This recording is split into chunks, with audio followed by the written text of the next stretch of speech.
Ray Dalio just released another serious warning about where the global economy is headed.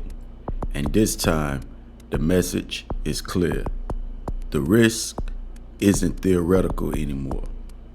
Dalio says the U.S. is approaching a critical point in the economic cycle.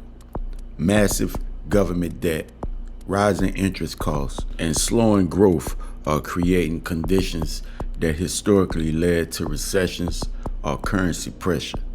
This isn't about fear, it's about math. The U.S. national debt has now crossed levels that are extremely difficult to manage without consequences.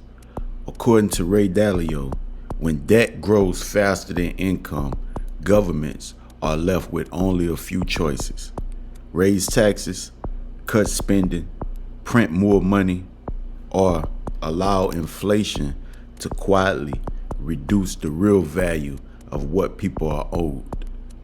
Dalio also pointed to gold's recent strength as a signal, not a trade, not a trend, but a warning. Historically, when investors lose confidence in paper currencies, they move towards assets that can't be printed. Gold rising isn't optimism, it's protection. For everyday investors, Dalio has been very specific.